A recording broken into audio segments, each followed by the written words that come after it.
नमस्कार। मैं राजा भारत की आत्मा हूं। मुझसे ही आपके देश का नाम पड़ा भारत। मैंने इतिहास की बहुत सारी घटनाएं अपने अंतःकरण में समाये रखी हैं। ये आपको अपने गौरवशाली इतिहास और तुम्हारे शूरवीरों के साहसिक कार्यों से अवगत कराएंगी। आज मैं आपको कहानी सुनाता हूं एक अनोखे वीर पुत्र की, जिसका नाम था छत्रपति शिवाजी महाराज। सन 1627 ईस्वी पूरे भारत पर मुगल साम्राज्य का आधिपत्य था। उत्तर में शाहजहां तो बीजापुर में सुल्तान मोहम्मद आदिल शाह और गोलकोंडा में सुल्तान अब्दुल्ला कुतुब शाह। डेक्कन के सुल्तान सेना के लिए हमेशा मुस्लिम अफसरों को ही प्राथमिकता देते थे। बंदरगाहों पर पुर्तगालियों का कब्जा था और थल मार्ग पर मुगलों का अधिकार। इसलिए उत्तरी अफ्रीका और मध्य एशिया से मुसलमान अधिकारियों को ला पाना मुमकिन नहीं था और डेक्कन के सुल्तानों को हिंदू अधिकारी नियुक्त करने पड़ते थे। आदिल शाह की सेना में एक मराठा सेनाध्यक्ष था, शाहजी भोसले। शाहजी सेना में उच्च पद पर आसीन था। सन 1630 में महाराष्ट्र में जुन्नर के समीप शिवनेरी के किले में उनके और जीजाबाई के यहां एक पुत्र का जन्म हुआ।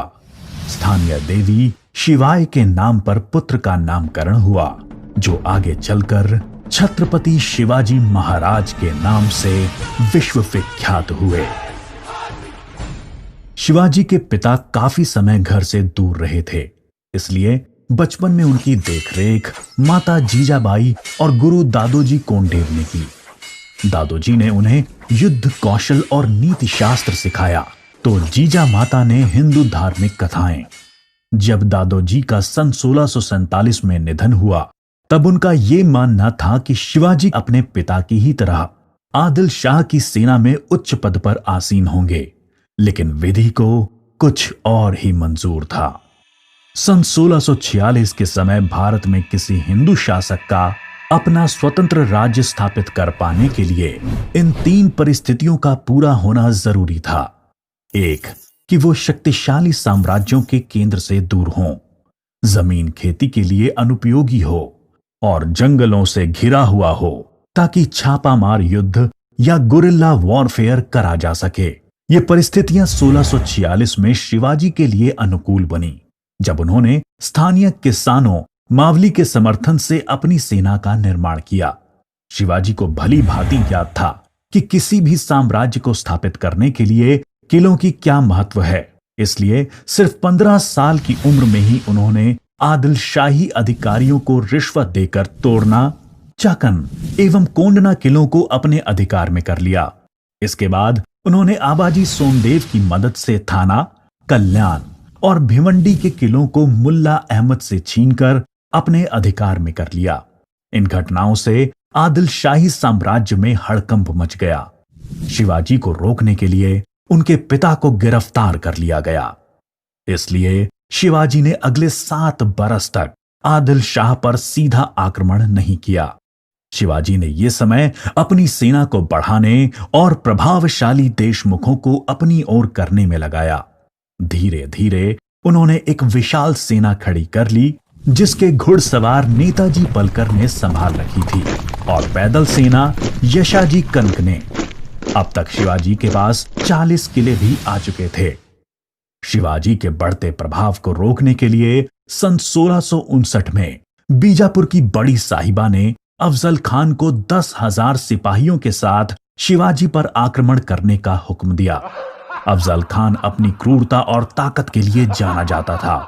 उसने शिवाजी को खुले युद्ध करने के लिए उकसाने के लक्ष्य से बहुत सारे मंदिरों को तोड़ डाला और कई बेगुनाह नागरिकों का कत्ल कर डाला। लेकिन शिवाजी ने चतुराई और रण कौशल का परिचय देते हुए छापामार पद्धति से युद्ध चालू रखा। इस समय वो प्रतापगढ़ किले में रहे, जो कि चारों तरफ से घने जंगलों से घिरा हुआ था। अंत में अफजल खान ने शिवाजी को धोखे से मारने की साजिश रची। उसने शिवाजी को मिलने का न्योता भेजा। जब वो मिले अफजल खान ने अपनी मजबूत पकड़ में शिवाजी को दबाकर मार डालने का प्रयास किया। शिवाजी पहले से तैयार थे। अपने छुपाकर रखे हुए बाग नाका से उन्होंने अफजल खान का पेट ही चीर डाला, जो कि उनसे 2 गुना विशालकाय था। इसके बाद प्रतापगढ़ की लड़ाई में शिवाजी ने अफजल खान की सेना को करारी मात दी। शक्तिशाली अफजल खान की हार से बीजापुर का सुल्तान स्तब्ध रह गया। अब की बार रुस्तम जमान को भेजा गया। 28 दिसंबर 1659 को शिवाजी ने रुस्तम जमान की सेना पर सामने से हमला बोल दिया। साथ ही उनकी सेना की 2 और टुकड़ियों ने दोनों दिशाओं से रुस्तम की फौज पर आक्रमण कर दिया। रुस्तम जमान शर्मिंदाजनक स्थिति में लड़ाई के मैदान से अपनी जान बचाकर भाग गया। सन 1660 में आदिल शाह ने अपने सेनापति सिद्दी जौहर को शिवाजी पर हमला करने के लिए भेजा। शिवाजी पन्हाला किले में थे और सिद्दी जौहर की सेना ने किले को चारों ओर से घेर लिया। शिवाजी ने सिद्दी जौहर को मिलने का न्योता दिया और जब वो मिले, आदिल शाह को संदेश भिजवा दिया कि सिद्दी जौहर उनसे गद्दारी कर रहा है। इससे आदिल शाह और सिद्दी जौहर के बीच लड़ाई छिड़ गई, जिसका फायदा उठाकर शिवाजी एक रात अपने 5000 सिपाहियों के साथ पन्हाला किले से बाहर निकल आए। बाजी प्रभु देशपांडे ने न सिर्फ सिपाहियों के साथ दुश्मन सेना को उलझाए रखा, जिसकी वजह से शिवाजी सकुशल विशालगढ़ पहुंच गए। इस लड़ाई में बाजी प्रभु देशपांडे को अपने प्राणों से हाथ धोना पड़ा। उनको महाराष्ट्र के इतिहास में एक महान योद्धा माना जाता है। इसके बाद बीजापुर की बड़ी बेगम ने औरंगजेब से शिवाजी को पकड़ने के लिए विनती करी। उसने अपने मामा शाइस्ता खान को 1,50,000 सैनिकों के साथ शिवाजी से युद्ध करने भेजा। शाइस्ता खान ने अपनी विशाल सेना के बल पर पुणे पर कब्जा कर लिया और शिवाजी के निवास स्थान लाल महल पे अपना बसेरा डाल दिया।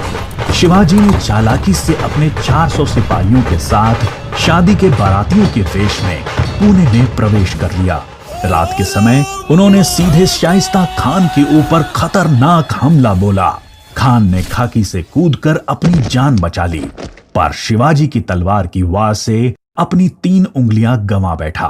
उंगली तो गई और इज्जत भी।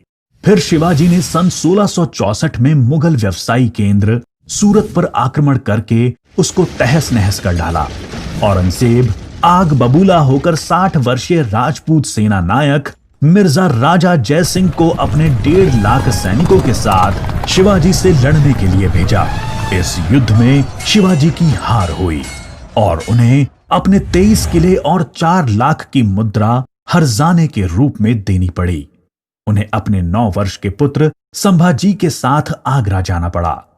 शिवाजी को नियंत्रित रखने के लिए पहले यह तय हुआ कि उन्हें मुगल दरबार में कोई पद दिया जाए, लेकिन औरंगजेब ने उसको बदलकर शिवाजी को घर में कैद करने का आदेश दे दिया। औरंगजेब नहीं जानता था कि यह गलती बहुत महंगी पड़ेगी।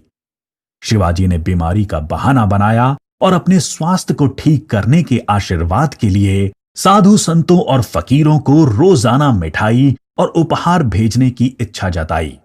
एक दिन वो खुद श्रमिक के भेष में सामान के डब्बे में संभाजी को छुपाकर बाहर निकल आए। वो मथुरा, काशी, गया, पुरी के बाद गोलकोंडा और बीजापुर होते हुए रायगढ़ पहुंच गए। 1670 तक शिवाजी ने कई लड़ाइयां लड़ते हुए 4 महीनों के भीतर अपने राज्य का बड़ा हिस्सा मुगलों से स्वतंत्र करा लिया। सन 1671 से 1674 तक औरंगजेब ने भरसक प्रयास किया शिवाजी को अपने अधीन करने का, लेकिन वो बुरी तरह से असफल हुआ।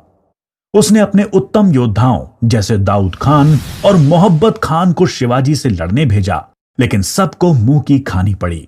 इसके साथ ही सन 1672 में अली आदिल शाह की मृत्यु हो गई और बीजापुर सल्तनत की स्थिति में चला गया।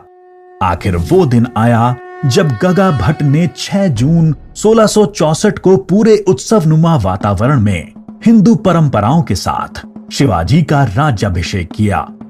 वो मराठा के राजा बने और कई सदियों के अंतराल के बाद हिंदू रीतियों, तिलक, जनेऊ और वेदों के उच्चारण के बीच किसी राजा का राज्याभिषेक संपन्न हुआ। शिवाजी की महानता सिर्फ उनकी बहादुरी और युद्ध कौशल में ही नहीं थी, वो एक योग्य प्रशासक भी थे। उन्होंने धर्म के आधार पर कभी किसी के साथ पक्षपात नहीं किया। उनके कई अधिकारी, यहां तक कि उनके व्यक्तिगत अंगरक्षकों में कुछ मुसलमान भी थे। उन्होंने कभी किसी भी नारी का निरादर नहीं किया, यहां तक कि युद्ध में हारे हुए दुश्मनों की स्त्रियों को भी सम्मान सहित वापस भेज देते थे। गुरिल्ला युद्ध, किलों का उपयोग और नवसेना का निर्माण भारत में पहली बार शिवाजी ने ही करा। उन्होंने 4 किलों तथा 2000 सैनिकों से शुरुआत की थी और उनकी मृत्यु के समय तक ये गिनती 300 किलो एवं 1 लाख सैनिकों की हो गई थी। मार्च 1680 में शिवाजी का स्वास्थ्य खराब हो गया। तेज बुखार और पेचिस के चलते 5 अप्रैल 1680 को 52 साल की छोटी सी उम्र में इनका स्वर्गवास हो गया। औरंगजेब ने सोचा कि शिवाजी की मृत्यु के बाद मराठा राज्य खत्म हो जाएगा, लेकिन ऐसा हुआ नहीं। पहले उनके पुत्र संभाजी ने और उसके बाद छत्रपति राजा राम ने मराठा शासन की बागडोर संभाली। औरंगजेब को करीब 25 सालों तक मराठाओं के साथ युद्ध लड़ना पड़ा, जिसकी वजह से वो अपनी मृत्यु के समय तक पूरी तरह से बर्बाद हो चुका था। शिवाजी ने जो मराठा राज्य की नींव रखी, वो आगे चलकर कर्नाटक से लेकर अटॉक पाकिस्तान तक फैल गई। शिवाजी जैसे मनुष्य कभी मरते नहीं, लेकिन लोगों के हृदय में अपने महान कार्यों, साहस और बलिदानों की वजह से हमेशा अमर रहते हैं।